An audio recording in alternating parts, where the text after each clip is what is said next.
My story began in high school in the 70s. We had just moved from Alabama to Idaho because of the race riots, and Dad wanted to get away from the racism and the violence that was going on down there. And my dad's a Methodist minister, so I always knew Jesus Christ was present. I was raised in a Christian family. But I had problems when I moved up to Emmett. I just couldn't get adjusted, and I started partying and going down on the river bottoms and doing what the kids in the 70s did, which was drink wine, Coors beer here in Idaho, and smoke homegrown pot. That led to a lifetime of addiction and substance abuse that I'm not proud of. But I was able to serve my country over in Germany. In Germany, there was a lot of alcohol and drugs too available to the Americans over there. And of course, me being the way I was, I fell into that crowd over there and got in trouble with the military. From there, I came back to Fort Knox, stayed a year more in the military, and I became a truck driver, which I'd always wanted to be. Of course, the life of a trucker is out there lonely, and it leads to a lot of substance abuse, not because of the trade, but just because of the loneliness and the isolation out on the road. From there, got married. Was married 25 years to a good LDS woman, but we fell apart. I really wasn't in the faith. So I stayed out on the road more, hiding my drinking out on the road and my substance abuse, which was pot, and then later on it led to meth. So when I finally found recovery, when I finally found my bottom, I was a full-blown habitual alcoholic and meth user, and I was found in a Walmart parking lot by Twin Falls Sheriff, and I was charged with excessive DUI and spent 6 months in county jail in Twin Falls. Told them I wouldn't leave. I didn't want to bail out or leave jail until I found a program, and she happened to bring in the pamphlet, the brochure for the Boise Rescue Mission and the New Life program. I felt good about it because I was from a Christian home. I knew Jesus Christ was in my life. I wanted to be in my life, but I was just too afraid to turn around and ask him what he wanted of me. So I went through the New Life program with the Boise Rescue Mission. It's a year-long program where you live here as a resident of the mission, the River of Life mission, and help out around here, do chores, sign tasks, and go through spiritual classes, Bible classes.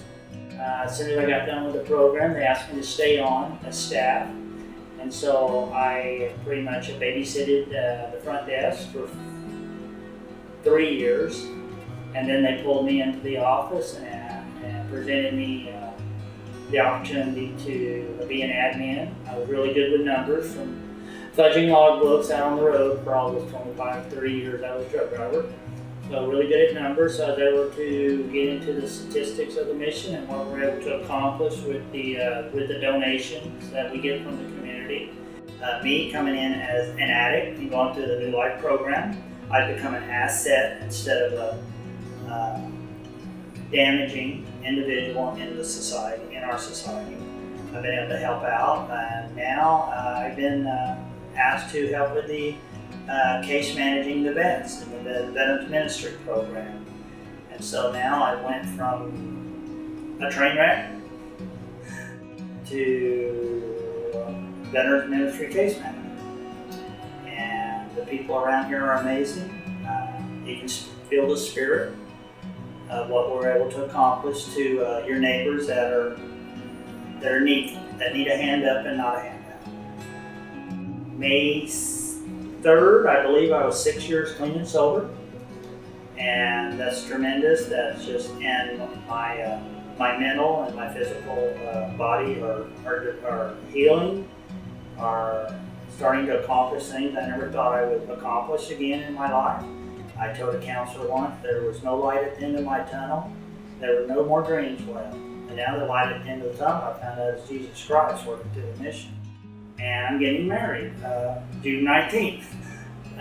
And that developed through the ministry also. I volunteer at the Idaho State Soldiers Home, and I met a nurse there, and Janet, and I pushed wheelchairs for her with her patients for a year before we started dating. And now, and we have a fabulous time. We go on motorcycle trips all over the country, you know, and we share a lot of interests as far as helping the vets, and that's where I've ended up now with the mission, helping our vets out. So I don't know, life couldn't get any better right now. I mean, I got my health, just got a full physical, and I'm a lot healthier than an individual that was in my position should be. I'm 64 years old. I could retire next year, but I doubt the ministry will let me, and I don't think I want to leave it. So at this point in my life, I would like to thank the community and the donors to the Boise Rescue Mission for giving me the opportunity to serve in a spiritual environment, in a Christian environment, and help our fellow man. Like I said before, this is a ministry, it's not a job to me. And you as the donors of the community supporting us has given me the opportunity, and it's just like the ripple effect. You give to the Boise Rescue Mission, whatever you feel is available in your life, and the ripple effect just keeps going through the community. And we may help one mom, we might help one father to get back and get their family on track again. And where does that go with the kids? It's a ripple effect. The kids are raised in a good Christian home because of what we were able to accomplish through you as their donor, as our donors. And we appreciate it so much, and the community appreciates it.